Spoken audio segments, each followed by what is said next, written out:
Hola, profe, buenas tardes. Hola, buenas tardes, Ángelo. Buenas tardes, Juan, Fernanda. ¿Cómo están? Ahora sí la escucho, profe, disculpe, tenía el parlante apagado. Ahí sí, Ángelo, Ahí ¿me está. escucha? Ya, qué Buenas bueno. tardes, profe. Sí, yo lo había escuchado, así que bueno, espero que ahora sí me escuchen bien. No estoy en el mismo lugar físico que la semana pasada. Sí, profe, se nota, ahora ¿Se sí. nota? Ya, qué bueno. Hola, Juan, veo que me saludaste acá en el chat. Y ahí me comentan que están con lluvia. ¿Dónde está Juan, que hay lluvia ya?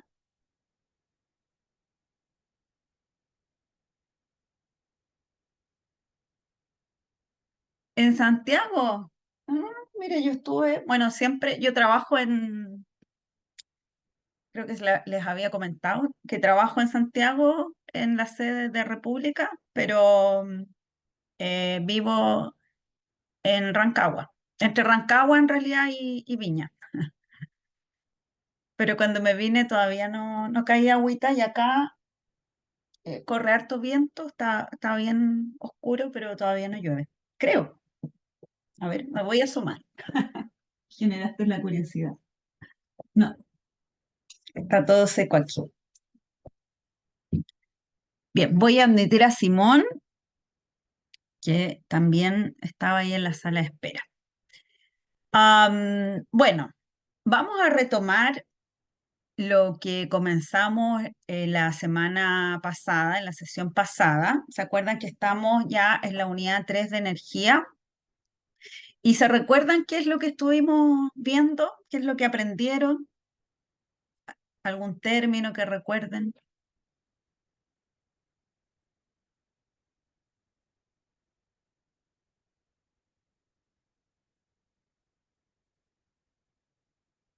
Hola, profe.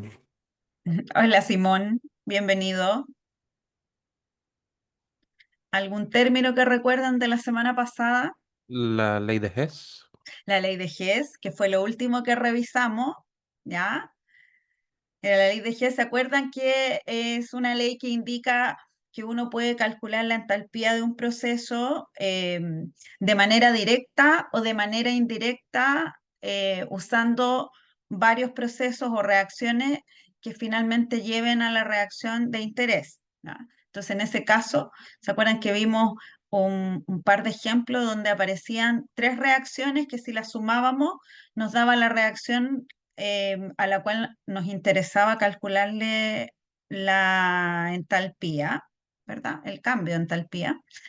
Y, y entonces al sumar las ecuaciones o arreglarlas, porque algunas las invertimos, otras las amplificamos, finalmente llegábamos también a la entalpía de la reacción de interés. Con eso terminamos la sesión pasada, ¿ya? Pero básicamente estuvimos hablando de que en los procesos químicos, ya sean físicos o químicos realmente, hay siempre un intercambio de energía, ¿ya? Entonces, en forma de calor, ¿verdad? Entonces puede haber procesos que necesiten calor y otros que pierdan calor, ¿ya? A ese calor nosotros le llamamos entalpía cuando el proceso es a presión constante, ¿ya? Entonces, llamamos a los procesos que liberan calor, los llamamos procesos exotérmicos. Y a los que necesitan calor para que se produzcan, los llamamos endotérmicos, ¿no? Y entonces, numéricamente, los procesos exotérmicos se distinguen porque tienen un delta H negativo, ¿verdad? Un delta H, un cambio de entalpía negativo. Y los que absorben calor tienen un delta H positivo. Entonces, por ejemplo, ¿se acuerdan que hicimos algunos ejercicios en donde se nos contaba que una reacción química tenía un delta H X, ¿verdad? Y a partir de ese delta H nosotros podíamos calcular cuánto calor necesitábamos para que se llevara a cabo una reacción, por ejemplo, ¿no? Y entonces estuvimos trabajando principalmente con cambios de entalpía de reacción. Entonces vamos a hacer, para un poco recordar eso, vamos a tomar un ejercicio y luego vamos a seguir avanzando porque lo otro que nos queda ver al respecto es cómo determinar cuando un proceso químico es espontáneo o no, ¿ya? Y ahí vamos a ver, vamos a revisar dos variables termodinámicas más que son la entropía y la energía libre de Gibbs. Entonces voy a compartir la pantalla.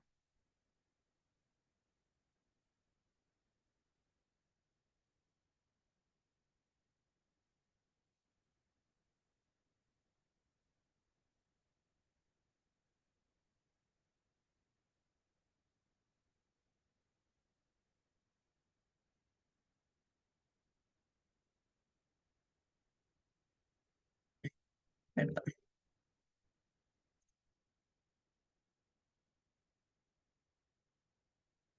Esto pasa porque su profesora va decidiendo en el momento qué va a hacer. Voy a aceptar a dos compañeros que vienen ahí, están en la sala de espera, y ahora sí le damos play al ejercicio. Entonces tenemos aquí, dice la reacción termita, así se llama la reacción. La reacción termita involucra al aluminio y al óxido de hierro. Entonces ahí aparece la ecuación química de la reacción termita, ¿ve? Entonces los reactivos son el aluminio sólido que reacciona con el óxido de hierro sólido. Y producto de esta reacción se forma un óxido de aluminio, que también es sólido, y hierro, que es líquido.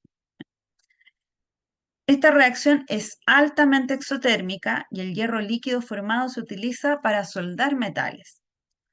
Entonces nos piden calcular el calor liberado en kilojoules por gramo de aluminio que reacciona con el óxido de hierro. Entonces, una reacción altamente exotérmica. Y acá abajo, en esta tablita que está aquí, nos dan información, ¿ya? Nos dan, ¿qué información? Las entalpías estándar de formación para el hierro, el óxido de aluminio y el óxido de hierro. ¿Y qué es lo que hay que calcular? El calor, ¿ya? Y el calor, recuerden que se expresa a partir del delta H. Vamos a anotar ahí, entonces, que este calor vendría siendo el delta H. Como esta es una reacción, entonces le llamamos delta H de la reacción. Entonces sería el calor. Bueno, aquí ya nos están diciendo que la reacción es exotérmica, entonces por eso nos dicen que calculemos el calor liberado, ¿ya? Entonces delta H la reacción y tendría que ser un delta H que, si bien no sabemos el valor todavía, pero sabemos que tendría que ser negativo. Como los valores que nos dan acá en la tabla son entalpías estándar de formación, entonces lo que vamos a calcular nosotros es un delta H estándar de reacción. Porque como vamos a trabajar con valores estándar, entonces también eso nos permite calcular el cambio de entalpía estándar de la reacción. ¿Se recuerdan cómo se podía calcular entonces este delta H reacción a partir de las entalpías de formación?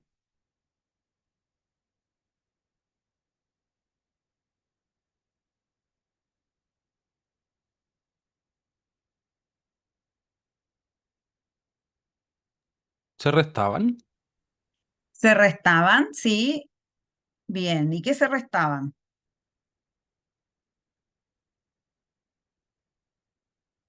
Ya, ahí Juan, en el chat, ya nos dio la pista. Se restan la entalpía de los productos menos la entalpía de los reactivos. ¿Ya? ¿Por qué? Porque recuerden que esto es un cambio de entalpía, ¿ya? Y estos cambios siempre vienen dados por el estado final menos el inicial, ¿ya? Y en una reacción química el estado final siempre son los productos. Entonces tenemos entalpías de productos, son las entalpías de formación, ¿ya? Entalpía de formación de productos menos entalpía de formación de reactantes. Ah, me faltó la F de formación.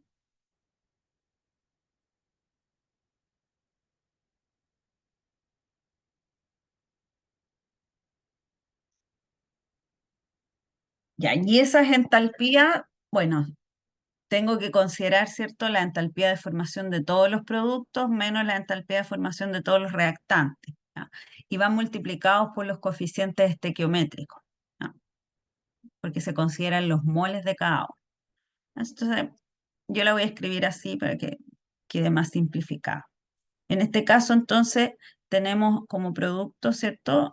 Acuérdense que los productos siempre son los que están escritos en el lado derecho de la ecuación química, ¿no? Entonces, estos son los productos y los reactivos son estos de acá, ¿verdad? Los del lado izquierdo. Entonces, en este caso particular,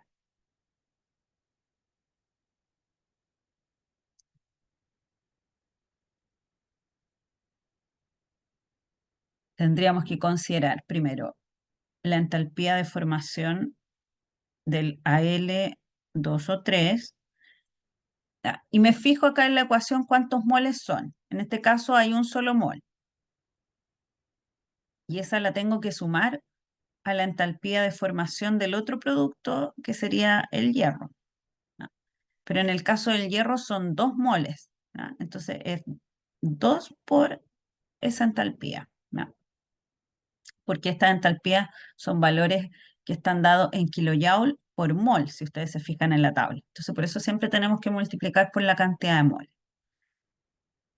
Y entonces a eso le restamos, ¿verdad?, el aporte en entalpía de los reactantes. En el caso del aluminio también son 2 moles, entonces sería 2 veces por la entalpía de formación del aluminio. Y a eso le sumo, ¿verdad? En el caso del óxido de hierro tenemos 1 mol, ¿verdad? Entonces, más una vez la entalpía de formación de ese óxido de hierro. Y entonces, ahí tenemos que reemplazar estos valores que están en la tabla, ¿verdad? Ahora estamos claros que yo escribo, ¿cierto?, el desglose de la fórmula para que ustedes lo vayan aprendiendo, pero si ustedes tienen claro eso, pueden llegar y reemplazar los valores directamente, ¿no?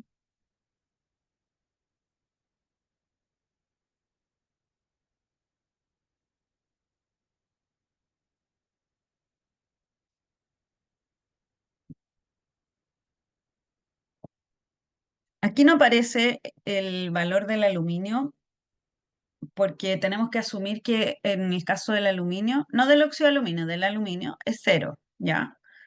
Recuerden que para el caso de la forma estable de cada elemento, siempre el cambio en entalpía es cero. Entonces, esa sería la forma estable y por eso no aparece simplemente. ¿Cómo era eso, profe? ¿Cómo sé cuál es la forma estable? Bueno, no es tan fácil como saberlo, generalmente el estado elemental, ¿ya? Pero cuando no aparecen en los datos que te dan, se asume que esa es la forma estable y que tendría entalpía de formación cero. Y aquí es porque el aluminio sale en su estado Alum- elemental. claro, Ok, porque dice AL simplemente. gracias.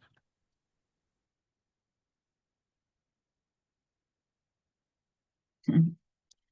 Sí, Juan, muy atento, Juan. Ahí me dice la formación de un elemento puro. Muy bien.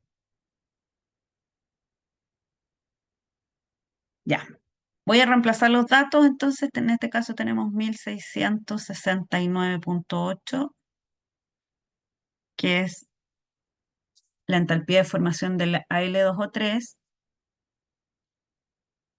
más dos veces la entalpía de formación del hierro, que está acá, que es 12,40.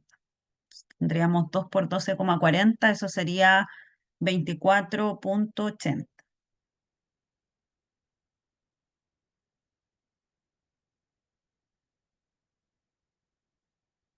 Menos dos veces la entalpía de formación del aluminio, que es la que no aparece acá en la tabla, entonces se asume que es cero, ¿no? Entonces ahí ponemos cero. Más la entalpía de formación del óxido de hierro, que es la última ahí que aparece en la tablita. ¿Ya? Pero esa entalpía es negativa, entonces nos quedaría más menos 8 no, 822,8. Ahí. Déjeme chequear, no me he equivocado. El primero era negativo, el segundo era positivo. Estamos bien. Todos estos datos están en kilojoule partido mol. Por lo tanto, este delta H reacción nos va a dar en kilojoule partido mol.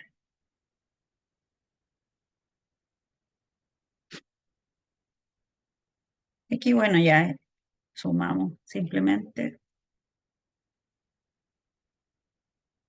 Menos por menos más.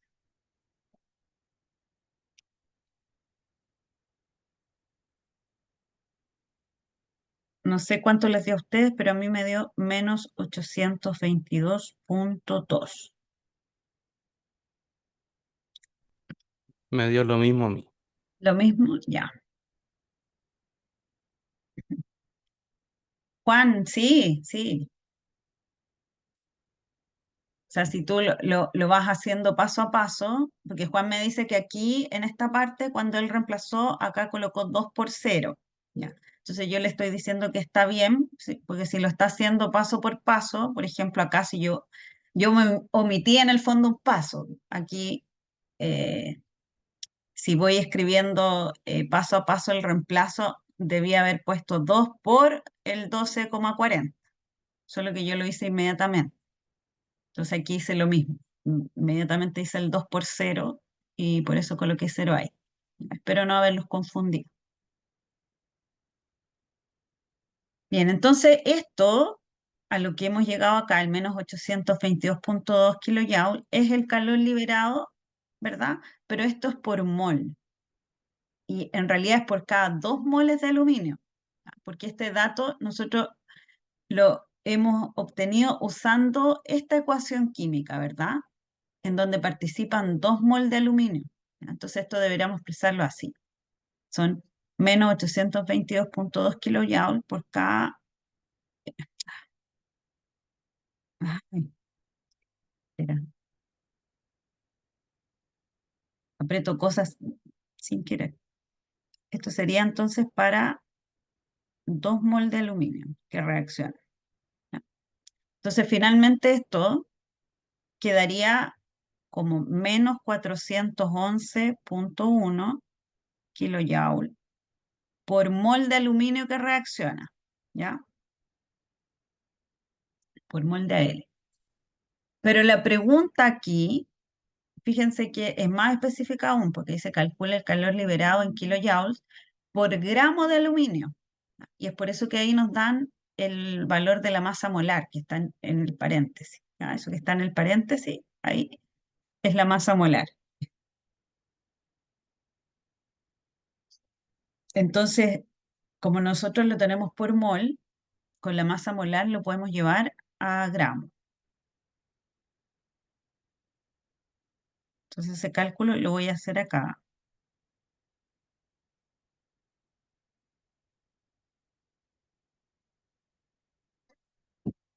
Ahora, ¿qué significa esto? Porque yo creo que más que, aparte de entender los cálculos, ¿cierto? Hay que entender y saber interpretar la información. ¿Ya?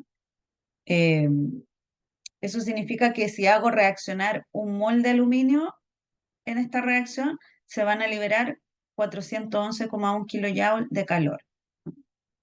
Entonces ahora cuando hagamos el cálculo por gramos vamos a saber exactamente cuánto calor se libera si hacemos reaccionar un solo gramo de aluminio. Entonces voy a tomar el dato.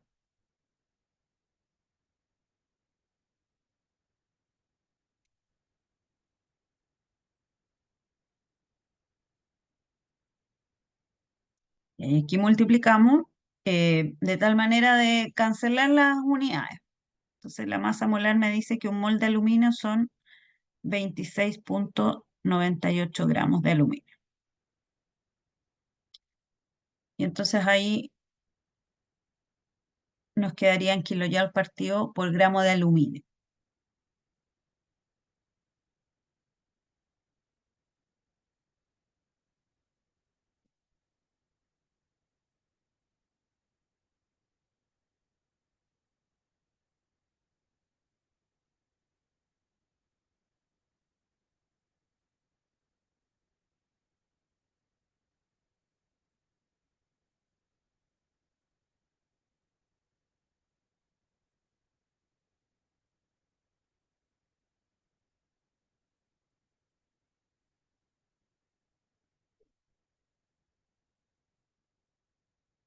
Entonces, por cada gramo de aluminio que se haga reaccionar con el óxido de hierro, se liberarían 15,2 kilojoules de calor.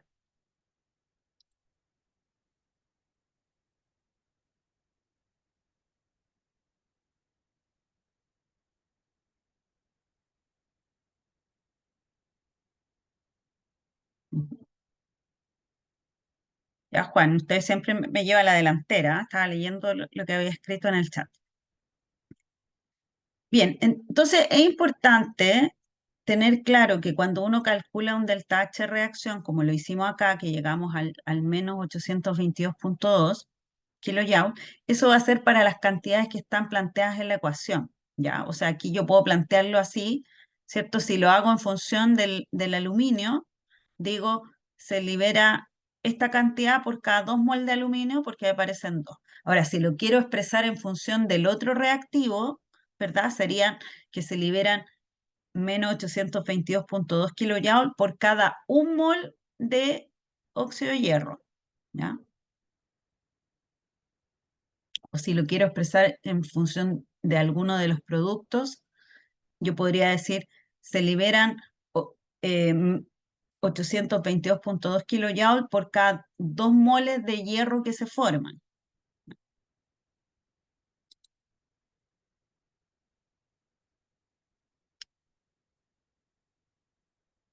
No, esto, o sea, em, perdón, que Juan me pregunta ahí si debe ser positiva o no, que tiene la duda. Ya, lo que pasa, Juan, es que los signos son convenciones para poder entender si el calor se libera o se absorbe, ¿ya? Pero no es que el calor tenga un signo, sino que el signo es para entender si ese calor se libera o se absorbe. Entonces, aquí cuando yo hago el cálculo, ¿cierto? Me da como resultado un valor negativo, ¿ya? Y al estar este valor negativo, yo entiendo que es calor liberado, ¿ya? Pero en realidad el, la magnitud del calor es que son 822 kilojoules. Esa es la magnitud. Si yo lo expreso con signo negativo, quiere decir que es calor liberado. Si lo expreso con signo positivo, es que es calor absorbido. Pero en el fondo esa magnitud es una magnitud, no tiene un signo. Solo el signo es para dar a entender de que se trata de liberación de calor, si le pongo negativo. Entonces, por eso que acá yo, claro, menciono que por cada gramo de aluminio que reacciona, se liberan 15,2 kilojoules. Si te das cuenta, cuando yo digo se liberan 15,2 kilojoules, no digo se liberan menos 15,2, no, porque ya estoy diciendo que se liberó.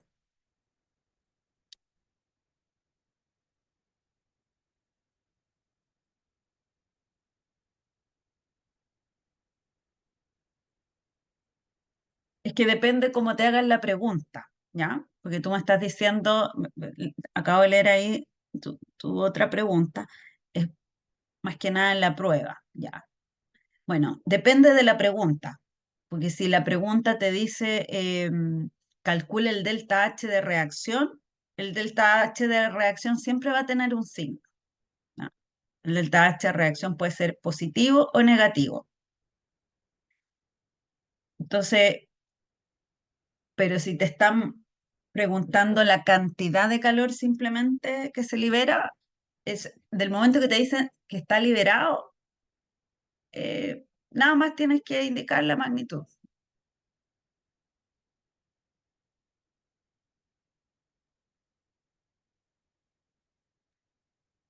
Siempre me pasa lo mismo, todas las veces me cuesta como que me comprendan esa idea. Mm. Ahora, en general, se tiende a colocar el signo. La mayoría de las personas tiende a colocar el signo. Pero vuelvo a insistir, si tú lo planteas con palabras, no tienes que decir el calor es -15, el calor liberado o el calor absorbido. Ahora, si no ocupa al calor, no le acompañas con esta palabra, entonces, claro, si dices calor, eh, tienes que indicar el signo para que se dé a entender si es liberado o absorbido. Bien, Profe, disculpe, y liberado viene siendo positivo y absorbido negativo, ¿no? no, al revés, Al revés. Ah, ok. al revés. Ya. Un calor liberado se expresa con un valor negativo. Ok. Por eso yo al Entonces, principio les dije, como se nos pedía calcular el calor liberado, ya sabía que era un delta H negativo. Además, aparecía aquí que la reacción es exotérmica. Entonces, las reacciones exotérmicas tienen valores de delta H negativo. ok, profe, gracias. Bueno, eso entonces era como para recordarles un poquito lo que habíamos visto en la sesión anterior, ¿ya? Entonces, ahora vamos a revisar lo que nos queda por ver, que les dije que es para conocer si un proceso se da espontáneamente o no. Entonces, para eso, la primera pregunta es que quiero que observen esta imagen que está acá, ¿ya? La voy a agrandar.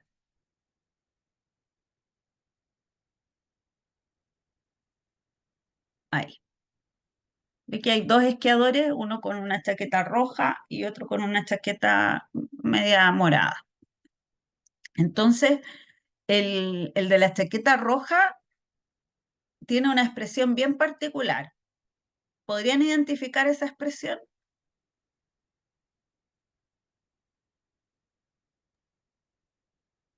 ¿Como asombrado? Como asombrado, ¿sí? Yo al menos lo veo así, como asombrado, como medio asustado de repente, ¿m? Hasta como con cara afligido, Sí. ¿cierto? Ahora, ¿por qué creen ustedes que podría estar así asombrado? Porque va esquiando para arriba el otro. Porque va esqueando para arriba el otro, ¿ya? ¿Y eso puede ser o no? ¿O viene bajando de espalda? También es Ah, verdad. también, sí. La, la otra vez también hubo un estudiante que dijo lo mismo que tú, Ángelo, y a mí nunca se me había ocurrido. Yo siempre que miraba la imagen y pensaba, sin saber, sin que nadie me contara de qué se trataba la imagen, yo lo miraba y decía, debe estar como asombrado porque el otro va hacia arriba y se supone que lo espontáneo es que bajara, ¿verdad? Pero claro, también podría ser que va bajando de espalda, porque ahí no tenemos claro en realidad en qué dirección va. Ahora, por la huella aquí que va quedando detrás, y aquí, ¿verdad? Podría interpretarlo con que este va bajando y este va subiendo, ¿verdad? Pero si uno no se fija en esos detalles, también podría pensar que este va cayendo también y que la fuerza de gravedad los lleva a los dos hacia abajo. Pero si este se asombra, probablemente sea porque va subiendo, ¿ya? Entonces, yo interpreto la imagen como que este va subiendo y este va pensando, bueno, eso es imposible que suceda porque la fuerza de gravedad lo debiera tirar hacia abajo, ¿ya? La manera en que en realidad pienso que este podría ir subiendo sería que alguien le pegó un empujón, por ejemplo, ¿verdad? Y así, entonces hay una energía que le permite ir en el sentido contrario, ¿ya?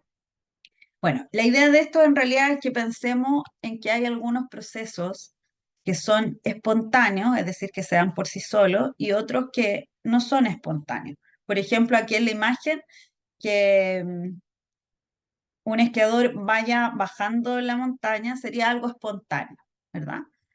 Y que un esquiador vaya subiendo, como el de morado, sería un proceso no espontáneo. Y entonces así nosotros no, podemos mencionar distintos tipos de procesos que podrían ser espontáneos o no, y en la química también, ¿ya? Entonces, aquí van a ir apareciendo algunos ejemplos de procesos para que ustedes vayan entendiendo el concepto de espontaneidad, ¿ya? Que una cascada de agua corra cuesta abajo sería un proceso espontáneo, ¿no? Uno siempre en una cascada ve que el agua cae, no que el agua sube, ¿ya? Para que el agua subiera en la cascada, eso habría que, ¿cierto?, aplicar alguna energía, ¿ya? Lo mismo si ustedes colocan un terrón o algo de azúcar, ¿verdad?, en una taza con café, lo espontáneo es que ese azúcar se disuelva, o si la colocan en agua, ¿no? Lo espontáneo es que se disuelva y no que suceda. Y el fenómeno contrario, por ejemplo, que tuviera azúcar disuelta y ese azúcar se empieza a aglomerar para formar el terrón de azúcar, eso no sería espontáneo. Desde el punto de vista de un proceso físico, por ejemplo, el agua se congela eh, a una presión de una atmósfera por debajo de los 0 °C. Entonces, baja de los 0 °C. ¿Y qué sucede con el agua? Se congela, ¿ya? Eso es espontáneo. O que el hielo se funda por sobre los 0 °C también es espontáneo. Que el calor fluye del objeto más caliente al objeto más frío también es espontáneo, ¿no? Entonces, la idea aquí de entender el concepto de espontaneidad es que nosotros vamos a aprender a determinar cuándo una reacción es espontánea o no, porque dentro de las reacciones hay reacciones que se dan por sí solas. Por ejemplo, la oxidación del hierro. Si usted tiene una reja de hierro, ¿verdad? Y no le coloca ninguna protección. Con el tiempo eso se va oxidando. ¿Por qué? Porque la oxidación del hierro es un proceso espontáneo, ¿no? Se va a dar. Entonces, para que no se produzca, yo podría aplicar alguna energía, ¿verdad?, que impida eso. Por ejemplo, algún tipo de protección catódica, ¿verdad?, un ano de sacrificio, o, bueno, poner una barrera protectora. Pero si no, eso siempre se va a ir dando espontáneamente. Pero hay otro tipo de reacciones que no son espontáneas, ¿ya? Por ejemplo, el agua. Si yo quiero a partir del agua obtener hidrógeno y oxígeno, lo puedo obtener, pero no es algo espontáneo, ¿ya? Porque si fuera espontáneo, un vaso, el agua que tuviera en un vaso se le empezaría a transformar en hidrógeno y oxígeno, ¿verdad? Pero eso no sucede, ¿ya? Porque esa transformación no es espontánea, hay que aplicarle una energía, ¿ya? En el caso del agua se puede hacer mediante energía eléctrica, se produce una reacción que se llama electrólisis, ¿ya? Que la energía eléctrica rompe los enlaces y ahí lo puede separar el hidrógeno del oxígeno desde el agua, ¿ya? Entonces no es un fenómeno espontáneo, necesita energía. Así que vamos a aprender a determinar eh, cuándo una reacción es espontánea o no. Bueno, ahí aparece otro fenómeno, ¿verdad? Espontáneo. Y ahí estaba la respuesta con respecto a la espontaneidad de los esquiadores. Bien, Entonces, de lo que sabemos, ¿verdad? Hasta aquí conocemos la entalpía, ¿verdad? Y ahí hay una pregunta, dice, ¿una disminución en la entalpía significa que una reacción procede espontáneamente? Podríamos pensar que sí, podríamos pensar que no.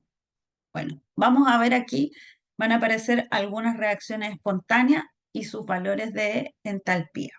¿Ya? Ahí está la oxidación del metano, tiene una entalpía que es negativa, ¿ya?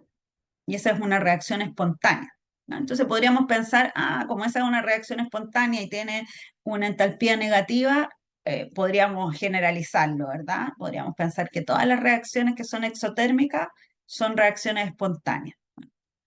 Ahí apareció un segundo proceso que también es un proceso exotérmico y también es espontáneo.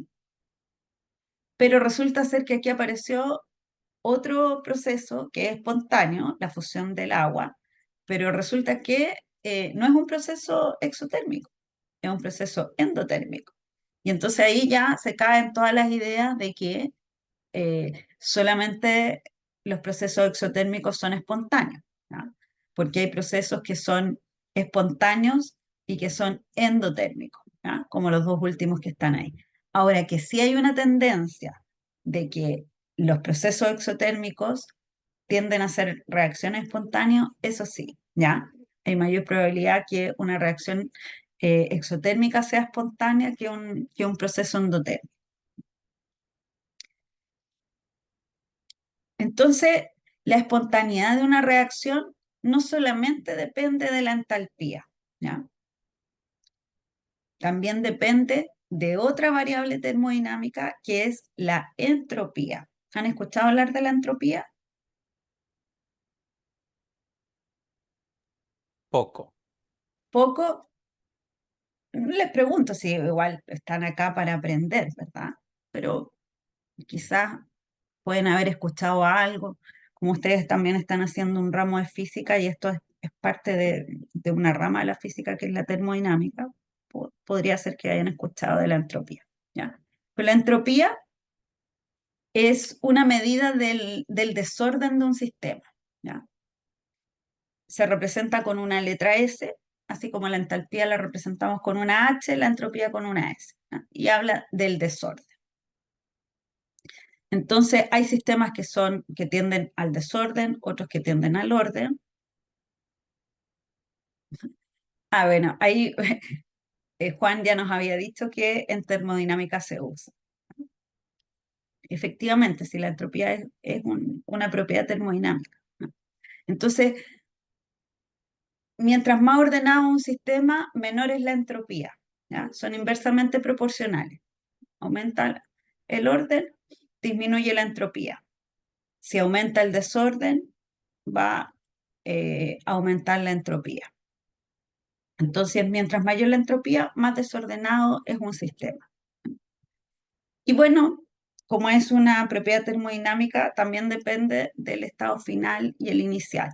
Así que vamos a verlo más que nada como el cambio de entropía, ¿no? Entonces sería la entropía final menos la inicial. Y en el caso de una reacción química, si queremos calcular un cambio de entropía, va a ser la entropía de los productos menos la entropía de los reactivos, ¿no? Vamos a ver que desde el punto de vista de los cálculos se calcula de manera similar a cómo calculamos el delta H, ¿ya? Nada más que el significado es diferente. Así que cuando tenemos, ¿cierto?, el estado final con mayor desorden que el inicial, entonces vamos a tener un delta S positivo y viceversa, ¿ya? Ahora, pensemos en la sustancia y los estados físicos que conocemos de la sustancia, ¿ya? Una sustancia puede estar en estado sólido, en estado líquido o en estado gaseoso. Y desde el punto de vista del desorden, el estado sólido es en realidad el estado más ordenado, porque ahí acuérdense que las partículas están juntas, no hay espacio, prácticamente no se mueven, el movimiento que tienen es en el mismo lugar en donde están. Pero el estado líquido es más desordenado que el estado sólido, porque ahí ya hay movimiento de las partículas. Y por eso es que, como consecuencia de ello, sabemos que los líquidos, ¿cierto?, ocupan un volumen determinado, pero su forma va a depender de la forma que tiene el recipiente en donde están contenidos. Y el estado más desordenado, por supuesto, el estado gaseoso, ¿ya? Que nosotros lo vimos, ¿se acuerdan? Cuando vimos la simulación, vimos cómo difunden las partículas gaseosas, ¿verdad? Que hay un grado de desorden que es mucho mayor que en el estado líquido y que en el estado sólido, ¿ya? Así que, por ejemplo, si nosotros tenemos una reacción donde los reactivos son sólidos y se forma un producto gaseoso, ahí va a aumentar el desorden. Por el contrario, si partimos de reactivos gaseosos y los productos son líquidos, ahí está disminuyendo el desorden. Y hay un cambio entonces en la entropía del sistema. Ahí tenemos un ejemplo. Agua que se funde, ¿ya? Entonces, si bien la sustancia sigue siendo agua, pero hay un cambio en el desorden, porque el agua sólida es más ordenada que el agua líquida, ¿ya? Y entonces ahí se está produciendo un aumento en la entropía, y por eso el delta S sería positivo, ¿no? Porque el estado final, ¿cierto?, es más desordenado que el estado inicial, entonces este valor es mayor que ese, ¿no? Y entonces esa diferencia me va a dar un valor positivo. Entonces, delta S positivo me da cuenta de que el desorden aumenta o aumenta la aleatoriedad. Así que hasta aquí conocemos ya dos funciones de estado, que son la entalpía y la entropía, ¿ya? Las funciones de estado en termodinámica son propiedades que dependen únicamente del estado inicial y final del sistema, ¿ya? Como cuando uno determina la altura, ¿cierto?, o la diferencia de altura, por ejemplo, de estos dos alpinistas que partieron en el mismo punto, pero siguieron caminos diferentes, ¿verdad? Pero llegaron al mismo punto final. Entonces, la diferencia de altura para ambos, independiente del camino que recorrieron, es la misma, ¿ya? Entonces, todas las funciones de estado dependen solamente de esos dos estados. Y, y entonces vamos a ver una tercera función de estado que se llama energía libre de Gibbs, que nos va a dar cuenta ya de la espontaneidad de un proceso químico. Juan, abrí el chat y me dice, hay entropía en la vida cotidiana. Sí, dice profe, con los hijos, sus piezas desordenadas. O sea, yo creo que, que todos tendemos al desorden, todos tienden al desorden. O sea, yo no diría solamente los hijos, yo creo que a todos nos pasa, porque mantener el orden es difícil. Es tan fácil que algo se desordene y tan difícil volverlo a ordenar, implica un esfuerzo. Yo pienso solamente en el closet. Bien, aquí hay una tabla en donde ustedes pueden ver que aparecen valores de entropía para algunas sustancias, ¿ya? La entropía se expresa en Joule por Kelvin partido mol, ¿ya? A diferencia de las entalpías que son Joule o kilojoule partido mol, aquí está involucrada también la temperatura, Joule, entonces por Kelvin mol. Y podemos ver entonces valores. Mientras más alto es el valor, entonces entendemos que la sustancia está en un estado más desordenado, ¿ya? Por ejemplo, aquí si comparamos para la misma sustancia, agua líquida y agua gaseosa, el agua gaseosa tiene un valor de entropía mayor que el del agua líquida, ¿no? Acá también podemos comparar el bromo, ¿ya?, en estado líquido y en estado gaseoso. Entonces, el estado gaseoso es más desordenado, por eso tiene un valor de entropía mayor que el del bromo líquido, ¿ya? Y así, si uno comparara siempre la misma sustancia en su estado más ordenado con el desordenado, se va a encontrar, ¿cierto?, esta tendencia en los valores.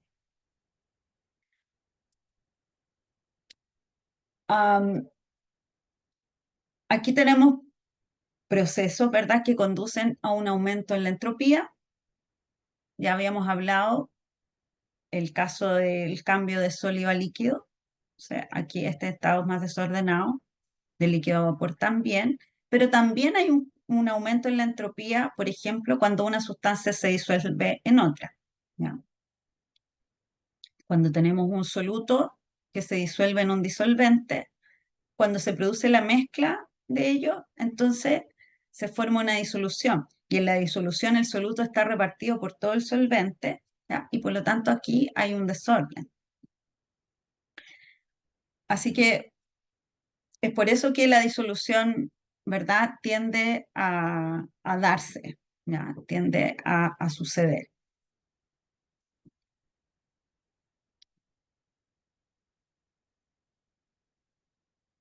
Bien. Para calcular entonces el cambio de entropía, si consideramos esto como la reacción química, donde hay B serían los reactivos, las minúsculas, los coeficientes estequiométricos, C y D los productos, y sus minúsculas los coeficientes estequiométricos, entonces el, el cambio de entropía de una reacción vendría dado por esta expresión.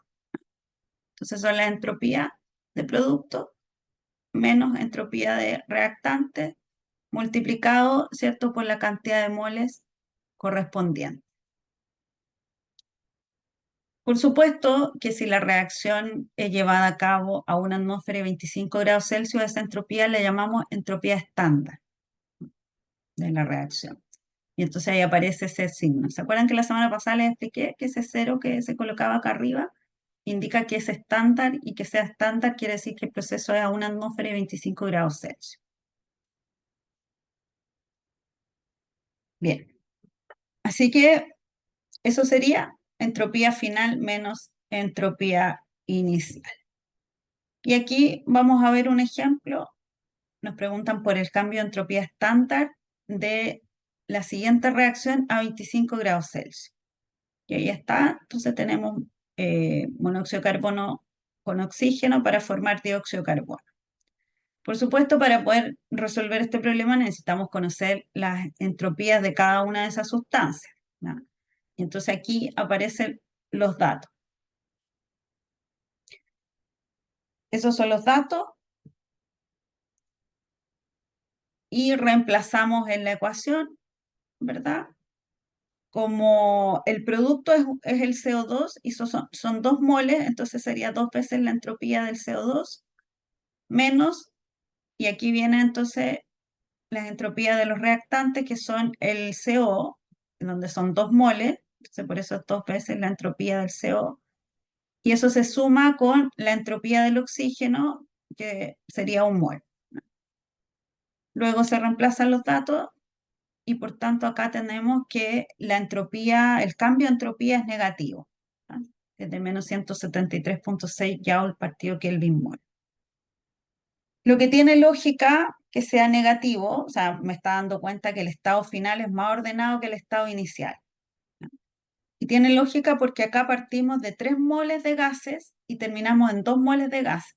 O sea, si tenemos 3 moles de gas y terminamos en 2 moles de gases, quiere decir que se está ordenando el sistema, ¿no? Entonces, por eso tenemos ahí que la entropía, el cambio de entropía es negativo. ¿Sí? Así que es bastante simple hacer un cálculo de entropía estándar de una reacción si uno conoce los datos y conoce, por supuesto, la ecuación química que rige la reacción. ¿Alguna duda hasta ahí?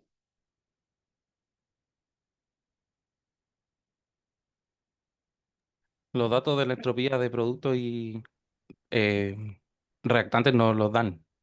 Sí, en el caso de las pruebas que ustedes van a hacer, se los van a dar, ¿ya? En el caso de que fuera que usted tiene que resolver un problema, esos datos están tabulados, hay tablas con valores de entropía, eh, donde se puede buscar la sustancia que se necesite y entonces ahí uno extrae el valor necesario. Profe, o sea, ¿Mm? en esta prueba que viene de esta semana, ¿va a ser con desarrollo, por lo que estoy entendiendo, o no? No, Ángelo, las pruebas son de selección eh, única, o sea, de alternativa. Va a Ah, aparecer una pregunta, igual que los controles. Ok, ¿ya? como ahora comenta de que en caso de encontrar o desarrollar una fórmula, por eso le preguntaba, por la Ah, mención que... no, o sea, lo que pasa que para el caso de la prueba, por ejemplo, si te hicieran, apareciera esta pregunta, tendrían que darte estos datos, ¿ya? Tú la desarrollas, por supuesto, y después tienes que buscar la alternativa correcta donde tendrías que ubicar esto, ¿ya? Ok, Pero ya, no tienes que cargar el desarrollo, ya, comprendo. ¿ya? Vale, profe. Bien, aquí hay un ejemplo que lo tengo desarrollado, ¿verdad? Donde se pregunta la variación de entropía, ¿ya? Pero variación es el cambio, ¿verdad? Así que en el fondo se entiende que al hablar de variación de entropía estamos hablando del delta S, ¿no? Y dicen condiciones estándar, así que sería el delta S estándar de la reacción. Ahí está la reacción y nos dan como datos las entropías molares de formación para el nitrógeno, el hidrógeno y el amoníaco, que son estas sustancias que están aquí, ¿ya? Se dan los datos ahí, ¿no? Entonces, para desarrollarlo, yo ordené esa información que está ahí, la ordené en una tabla, ¿verdad? Para el nitrógeno, el hidrógeno y el NH3, que es el amoníaco. Luego, mm, al mirar la reacción, ¿cierto? Planteé que el delta S de la reacción sería 2 veces la entropía del NH3, porque son 2 moles, ¿verdad? De producto. Y ese es el único producto. Y luego le resto las entropías de los reactantes. Tenemos 1 mol de nitrógeno, así que sería 1 vez la entropía del nitrógeno, más, como son 3 moles de hidrógeno, sería 3 veces la entropía del hidrógeno. Y entonces reemplazo los datos, tomo estos datos que están acá, los reemplazo y finalmente me da una entropía negativa. Los datos están todos en Joule partido mol Kelvin, por lo tanto este resultado también da en Joule partido mol Kelvin. Y entonces aquí también me estaría hablando como es un cambio de entropía negativo, quiere decir que se está ordenando el sistema, ¿no? Y entonces, claro, si evaluamos acá tenemos 1 y 3, son 4 moles de gases que después terminan en 2 moles de gases, ¿no? Y entonces tiene concordancia que el cambio de entropía sea negativo.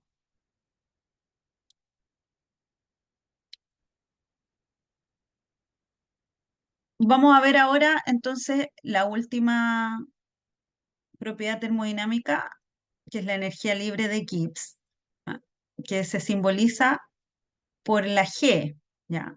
Y este sería el cambio en la energía libre de Gibbs, o simplemente energía libre. ¿Qué es la energía libre? Es la energía disponible para realizar un trabajo, ¿ya?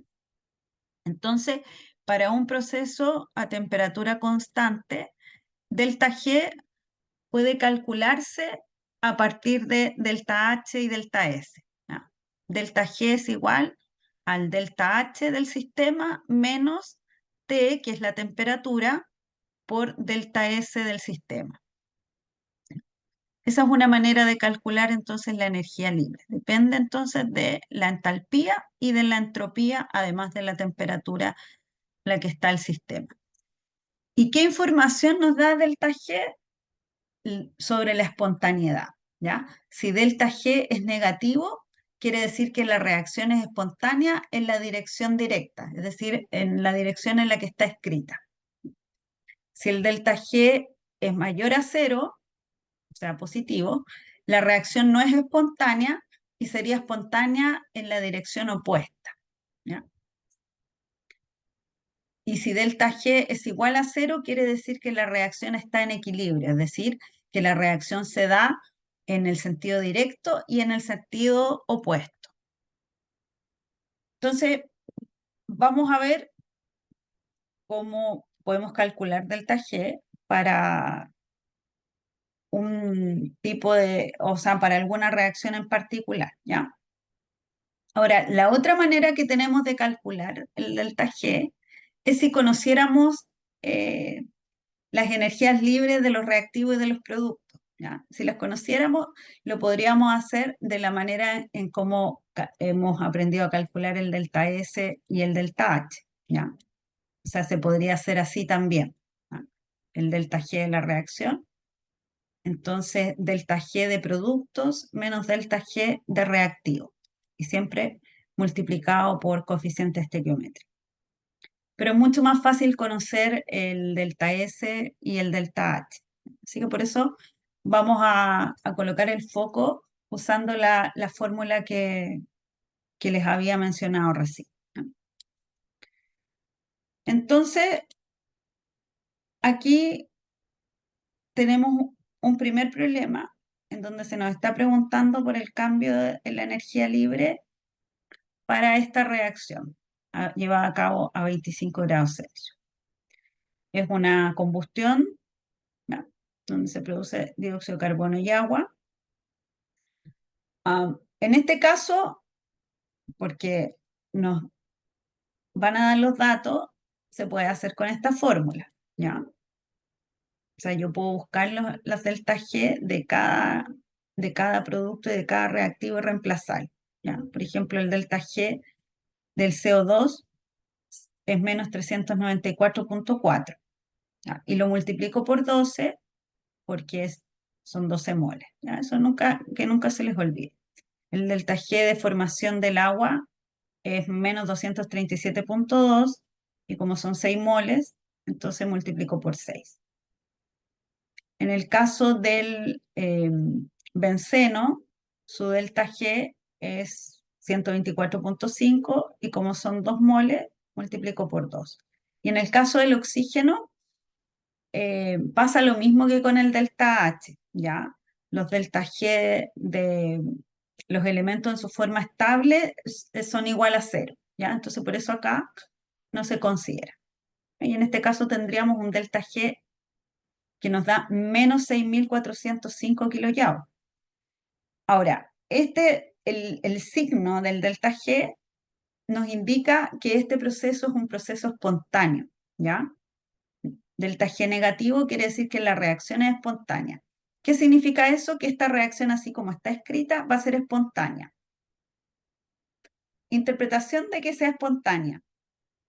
Significa que si yo coloco a reaccionar esa sustancia con el oxígeno, sin que yo haga nada, se va a formar CO2 y agua.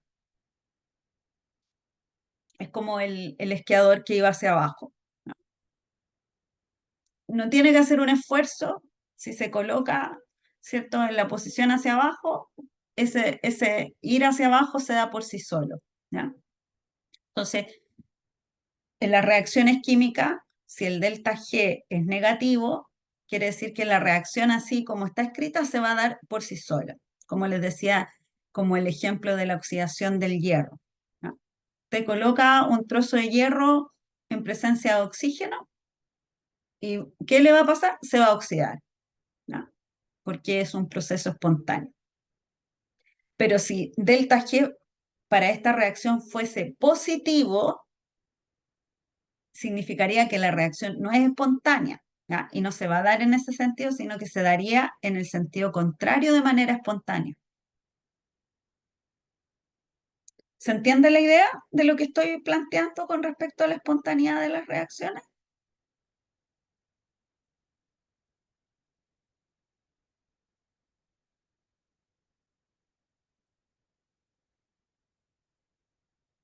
Ya, espero que sí, porque me van quedando menos. Voy a ir a prender la luz Sí, porque ya profe. no veo.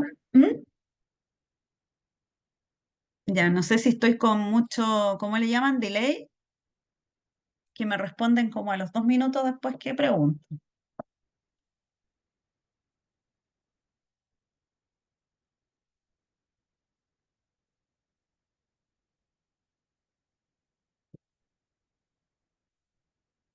Juan me dice no mucho.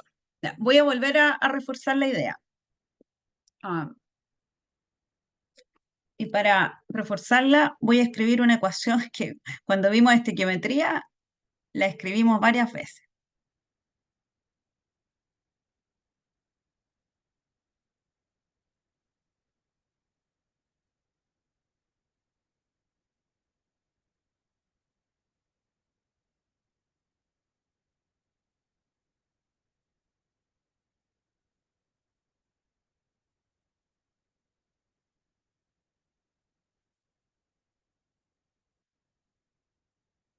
Por ejemplo, esta ecuación que escribí aquí representa a la descomposición del agua en hidrógeno y oxígeno. Este proceso no se da por sí solo. Si usted tiene agua, al agua no le pasa esto. ¿O usted acaso ha visto que cuando tiene agua, agua líquida, ¿verdad? Se le empieza a transformar en hidrógeno y oxígeno y empieza a desaparecer el agua porque se empiezan a formar esos gases. ¿Ha visto eso que sucede? No, profe, por lo general tenemos que aplicarle calor para que... Ya, podría ser calor, ¿verdad? O podría ser energía eléctrica. Ya, algún tipo de energía habría que aplicarle para que finalmente suceda este proceso. ¿Por qué hay que aplicarle una energía? Porque ese proceso no es espontáneo. Este no es un proceso espontáneo. O como es una reacción, podemos decir no es una reacción espontánea.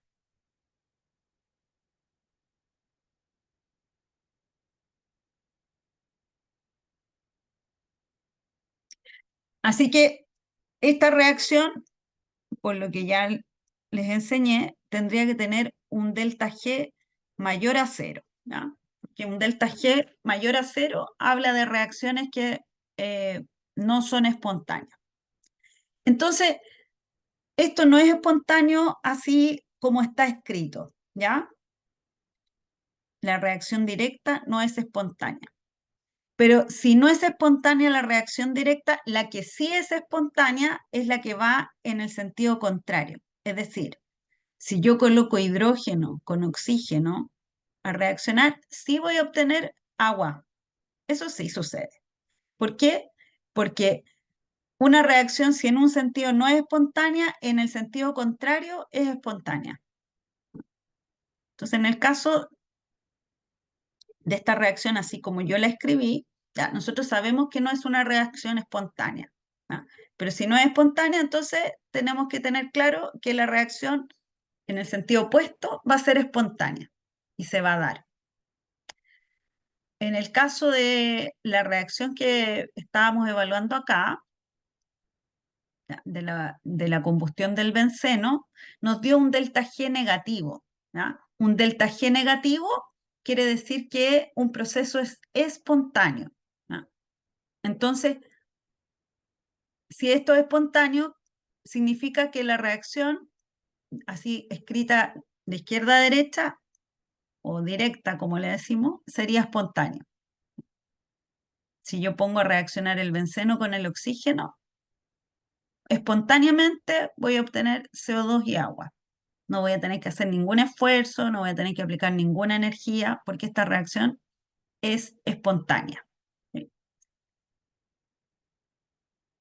En cambio, si acá no hubiese dado un delta G positivo, nos diría, esta reacción no es espontánea y lo que sería espontáneo sería el proceso contrario, ¿no? De CO2 con agua, eso sería lo espontáneo. No es el caso, ¿ya? Porque tenemos delta G negativo. Entonces, ustedes lo que tienen que mantener en sus mentes y aprendérselo era lo que había aparecido acá anteriormente. Estoy retrocediendo, esto que está aquí, ¿ya? Si delta G es menor a cero, la reacción es espontánea en la dirección directa, ¿ya? Así como uno la ve escrita. Eso significa en la dirección directa. Si delta G es positivo, la reacción no es espontánea y va a ser espontánea en la dirección opuesta. Y si delta G es igual a cero, se van a dar los dos procesos. Se va a dar el directo y el opuesto al mismo tiempo.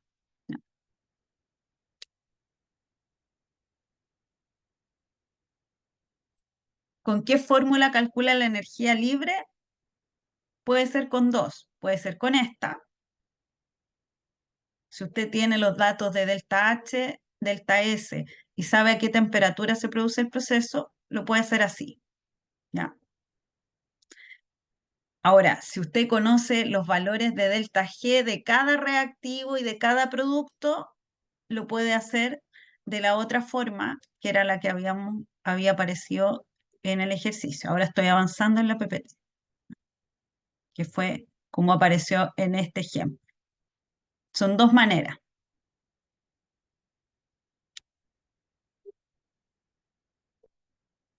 Va a depender entonces de los datos que tenga. Mira, vamos a ver ahora otro ejemplo para que les quede más claro, que es este. Este es el enunciado, estos son datos que se dan y acá está la ecuación química, ¿ya? Entonces el problema dice, calcule las variaciones estándar de entalpía y de energía libre de Gibbs para la reacción de obtención de etano, el etano es el C2H6, por hidrogenación de eteno. Razona si en condiciones estándar el sentido espontáneo será el de formación de etano.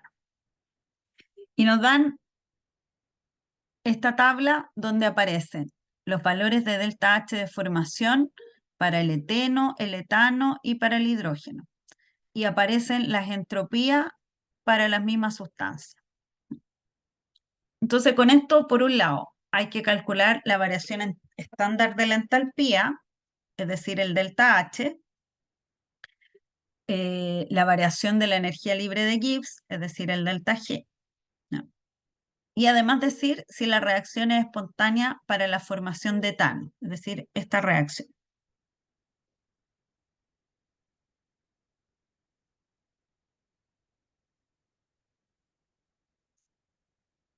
Entonces, bueno, la verdad es que yo ya tengo desarrollado este problema. Vamos a revisar entonces cómo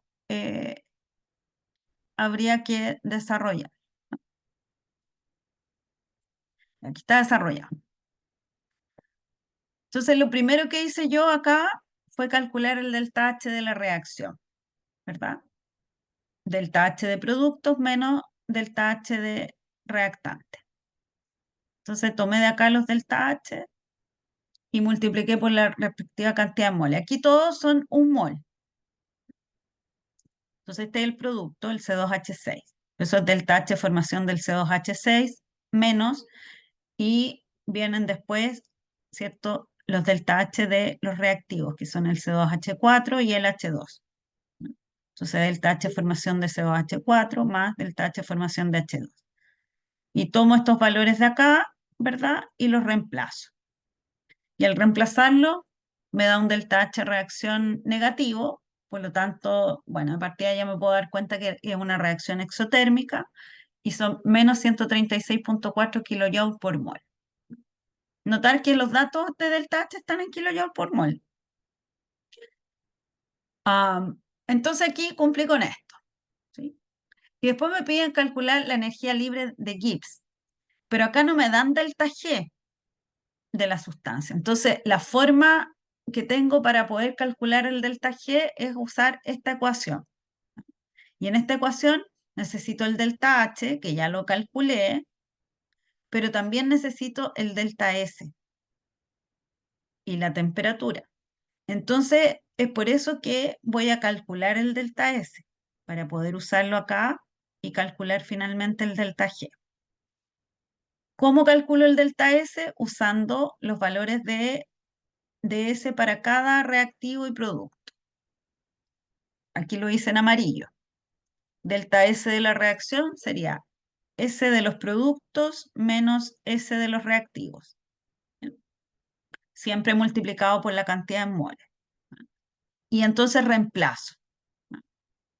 En este caso, las entropías, fíjense que están en Joule, ¿ya? Entonces, cuando sume todo esto, el resultado me da en esta unidad, Joule partido Kelvin mol, ¿sí? En este caso me da un delta S de menos 120.7 Joule. Eso, bueno, me está indicando que disminuyó el desorden, aumentó el orden. Tengo delta H, tengo delta S. Puedo ya calcular delta G, me faltaría la temperatura. Ahora, aquí me están diciendo que calculen la energía libre de Gibbs, ¿verdad? En condiciones estándar. Y las condiciones estándar son 25 grados Celsius. Entonces, la temperatura aquí sería 25 grados Celsius, pero no la puedo trabajar en Celsius. ¿Por qué? Porque el dato de delta S tiene Kelvin. ¿Ya? Así que es por eso que la convierto primero en Kelvin para poder usarla aquí.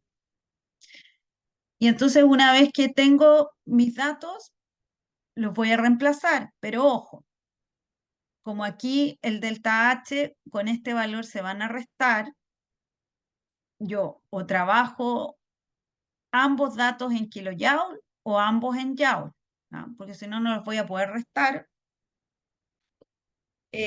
al colocarlos en la ecuación. Así que es por eso que aquí anoté que 1 kilojoule son 10 elevado a 3 joule, es decir, 1000 joule. Y lo que hice fue expresar este dato de delta H, ¿cierto? Lo multipliqué por 1000 para que me quede en joule. Delta G de la reacción, igual. Delta H, que sería menos 136.4 por 10 elevado a 3 joule partido mol.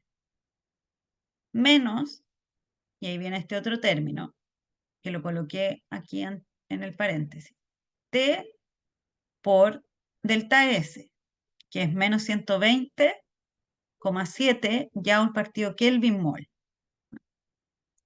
Como esto tiene Kelvin y la temperatura también, se simplifica. Entonces este dato que está dentro del paréntesis me va a quedar en joule partido mol, al igual que el delta G, que también, o sea, perdón, que el delta H, que lo convertí a joule partido mol. Y ahí entonces que los puedo restar, ¿no? Entonces, si desarrollo esto que está aquí, dentro del paréntesis, me da menos 300, no, mentira, menos 35.969 joule partido mol.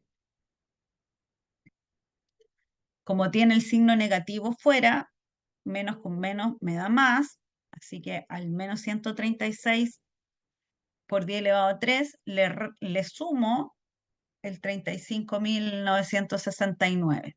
Y finalmente me queda un delta G de la reacción de menos 100.431 joule partido mol. Ese valor entonces sería la energía libre de Gibbs para la reacción. ¿Cuál reacción? Esta, que es la de conversión de eteno en etano. Ya, entonces calculé la entalpía, la variación de entalpía, calculé la variación en la energía libre de Gibbs. Después nos dicen, razona si en condiciones estándar el sentido espontáneo será el de formación de etano, ¿no? O sea, me están preguntando, ¿esta reacción es espontánea? Bueno, y ahí es donde evalúo el signo solamente del delta G. Evalúo si es positivo, si es negativo o si es igual a 0. Entonces, como el signo es negativo, quiere decir que la reacción es espontánea. Y por tanto, si yo coloco a reaccionar C2H4 con hidrógeno, se va a formar C2H6 sin que yo haga ningún esfuerzo, ¿no? Porque es una reacción espontánea.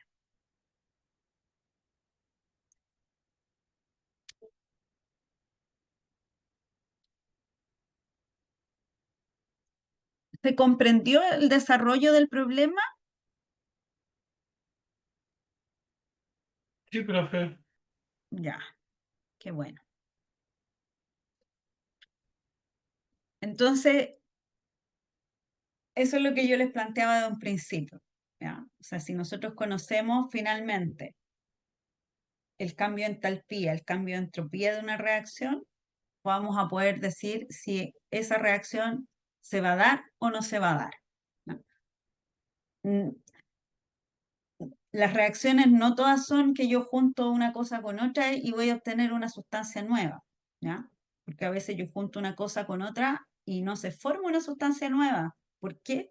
Porque si no se forma una sustancia nueva es porque es una reacción que no es espontánea.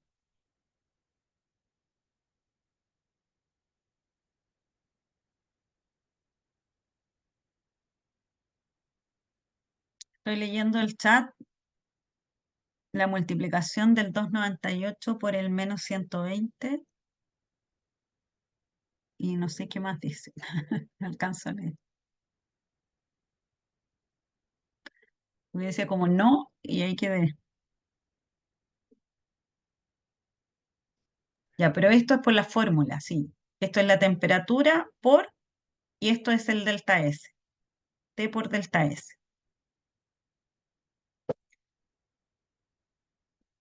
Voy a ver si tengo otro ejercicio, ¿ya? Como para reforzar.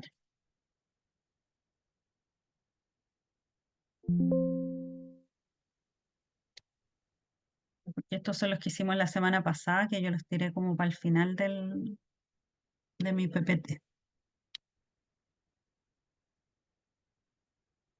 Son todos los que hicimos la semana pasada.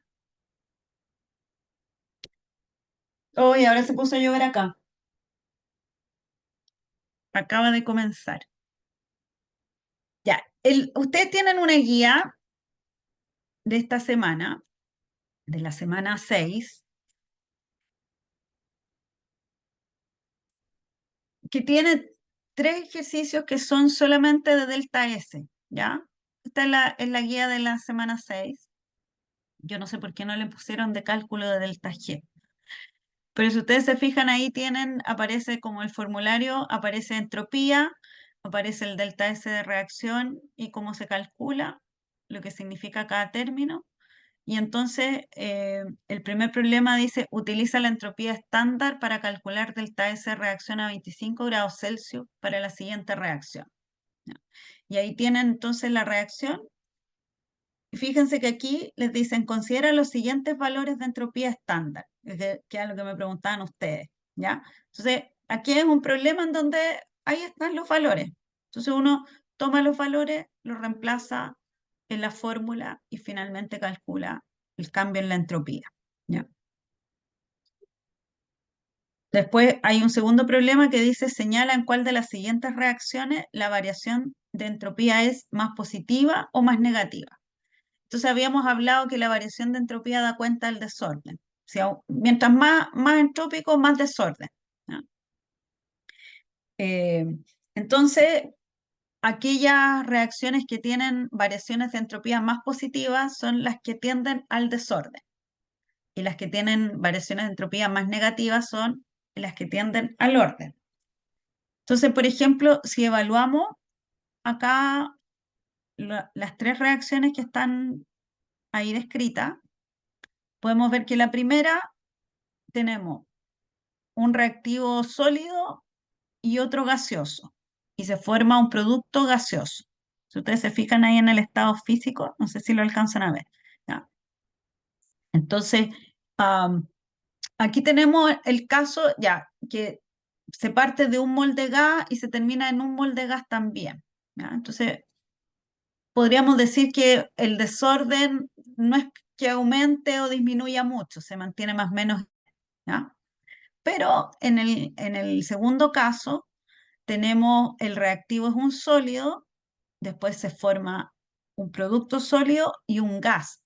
Entonces, claro, tenemos sólido y después hay sólido y gas. Y el estado gaseoso es mucho más desordenado que el sólido. Entonces ahí sí que está aumentando el desorden. Por lo tanto, tendríamos una entropía positiva. Y en la tercera tenemos 2 gases, ¿verdad? Tenemos 2 moles de gases, un mol del gas HCl y un mol del gas NH3. Tenemos 2 moles de gases y después el producto es un sólido. Entonces ahí se está ordenando el sistema. Por lo tanto, ahí tendríamos una entropía negativa. Así que finalmente la respuesta sería, como el primer proceso, casi el desorden no varía, entonces el proceso con entropía más positiva sería el proceso 2 y el proceso con entropía más negativa sería el proceso 3, ¿no? Y esa sería la forma de analizarlo. No hay que calcularlo, ¿verdad? No es necesario, uno puede cualitativamente evaluar esa situación.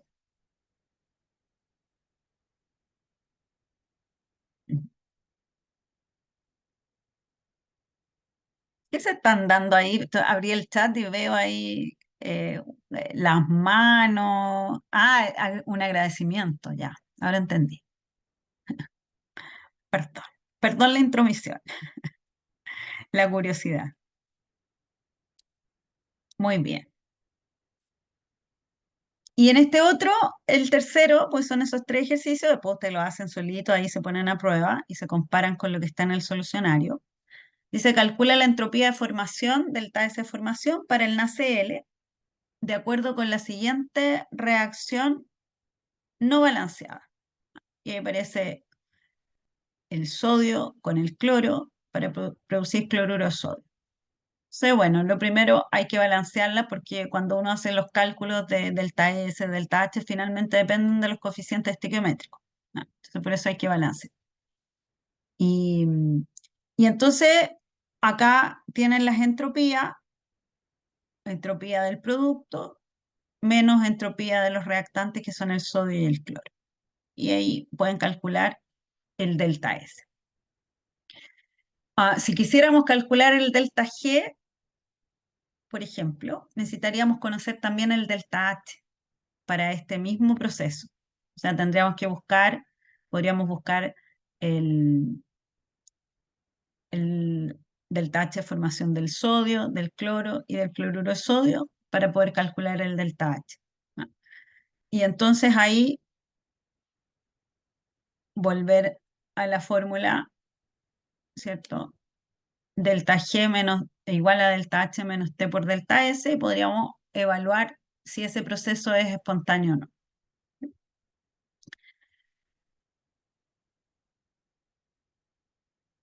Bien, estudiante. Eso sería entonces con respecto a lo que es la parte de la termodinámica. La otra parte que tiene el curso, esta unidad del curso, tiene que ver con los distintos tipos de energía, ¿ya? Pero eso se los voy a dejar para que ustedes lo estudien de manera personal y si tienen duda me lo pueden preguntar, porque en la sesión docente de la semana 6 se habla sobre ello. Voy a ir ahí a los módulos, semana 6. Quizás ustedes ya puede que hasta lo hayan revisado. Va, me devolvió la semana 2, qué raro. Semana 5, semana 6. ¿Ya?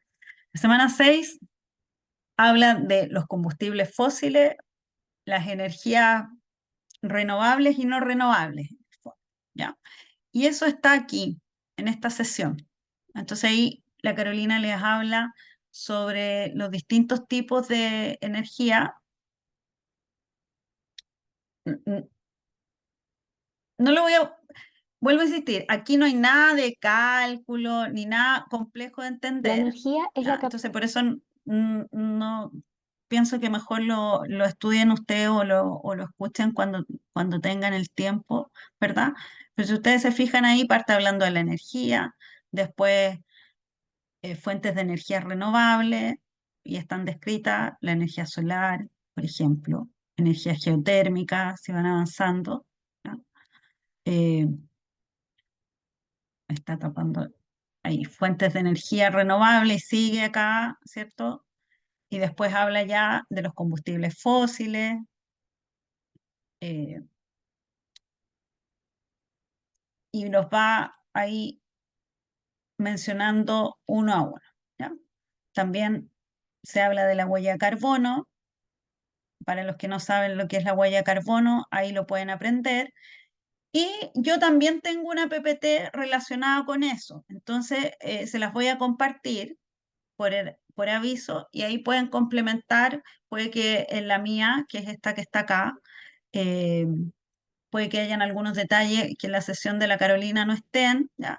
Pero ahí se los voy a compartir para que ustedes la vean, ¿ya? En mi PPT ahí ven energía, unidades de energía, fuentes renovables de energía solar, energía hidráulica, energía eólica, biomasa, energía geotérmica, los beneficios de la energía renovable, ¿ya? Y después vienen las fuentes de energía no renovable y también están descritas, ¿verdad? Se explica lo que son, ¿ya? y hay distintos tipos de fuentes de energías no renovables como el petróleo, el gas natural, el carbón, etcétera, ¿ya? Las ventajas y las desventajas de las fuentes de energía no renovables, y también aparece la huella de carbono, se explica ahí lo que es la huella de carbono, cómo se hace el cálculo de la huella de carbono, incluso ahí hay un link que está ahí abajito, que lo pueden usar si ustedes quieren, que es para calcular la huella de carbono, ¿ya? Y etcétera, ¿ya? Así que eso se los dejo, si ustedes se dan cuenta, no es nada más que lectura, no una comprensión fácil, ¿ya? No como los otros temas que habíamos visto recién, que involucran más cálculos, son conceptos más quizás más abstractos de internalizar, ¿ya?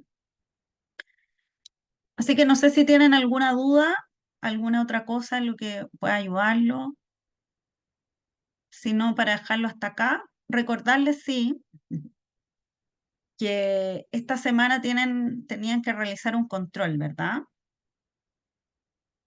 A ver, voy a mirar el calendario de... Sí, la sumativa 3. Sí, la sumativa 3. Y la próxima semana ya tienen la solemne 1, en donde entra la unidad 1 de estequiometría, la unidad 2 de gases y la unidad 3 de energía. ¿Ok? Entonces, esa prueba se abre el miércoles, porque el próximo miércoles inicia la semana 7, ¿no? Y va a estar abierta del miércoles hasta el martes que sigue. La próxima semana no tiene, si ustedes se fijan en el Canvas, ahí no hay una unidad asociada. Entonces yo la próxima semana voy a hacer algunos ejercicios de repaso de las 3 unidades y voy a contestar dudas en caso de que tengan dudas, ¿ya? Entonces, si ustedes no se sienten todavía en condiciones de dar la solemne, pueden participar de la sesión de la próxima semana, ¿verdad? Y darla posterior al día jueves, ¿ya? Juan, dígame, Sí, veo que profesora, levantó la mano. ¿Mm? una consulta. Mire, yo hice la sumativa de la 2 y eran 3 preguntas de concepto y una de ejercicio. Y ¿Ya? mi pregunta va con respecto a la solemne. ¿El formato de la prueba es parecido a las Sí, pruebas sumativas o es sí, netamente es similar. Es similar porque hay temas que hemos visto que no están asociados a cálculo, ¿ya? Sino que son más conceptuales, como por ejemplo algunos temas que vimos en la parte de gases, pero en la parte de atmósfera, por ejemplo, o aquí mismo en lo que estaba mostrando de las energías, ¿ya? Que son más bien conceptos, ¿ya? Entonces, la prueba tiene 10 preguntas, la solemne, ¿ya? Tiene 10 preguntas, de las cuales se van a encontrar algunas que son más bien conceptuales, ¿ya? Y otras que sí, en las que van a necesitar desarrollar algún tipo de cálculo para poder responder, ¿ya? Tienen bastante tiempo, yo estaba revisando, yo les había dicho antes que era 1 hora, y no, es 1 hora y media, ¿ya? Así que es bastante tiempo para desarrollar la prueba. Ojo, sí que Era mi está... pregunta con respecto al tiempo. Para administrar ¿Mm? las pruebas de desarrollo de las preguntas tienen más tiempo, digamos, por eso. Ya, pero en el caso, por ejemplo, ahora, 1 hora y media, van a estar, pero yo creo, sobrados de cariño para poder resolver la prueba, ¿ya? Así que eso, bueno, pero siempre son de alternativa, independiente que sean conceptos, así que son, como te decía, similares a lo que han visto ahora en los controles. Y yo incluso diría que el grado de dificultad no considero que sea mayor, ¿ya? Sí, finalmente es más difícil porque están las 3 unidades consideradas, ¿ya? Pero en cuanto al grado de dificultad de las preguntas, yo diría que es muy similar a lo que les ha aparecido en los controles hasta ahora, ¿ya? Así que no tengan susto, yo sé que les va a ir bien, ¿ya? Pero como les digo, yo voy a estar el próximo jueves aquí, igual me voy a conectar para hacer algunos ejercicios de repaso, para contestar alguna inquietud que les pueda surgir, ¿ya? Y bueno, voy a dejar entonces la sesión de hoy hasta acá. Vale, ¿Qué les profesora. parece? Gracias. Gracias. Ya, profe, que estén Ya, bien. nos vemos, que les vaya bien si es que no nos vemos el próximo jueves, ¿ya? Vale, que Chao, estén bien. chao. Chao, Chao, chao. chao. Cuídense.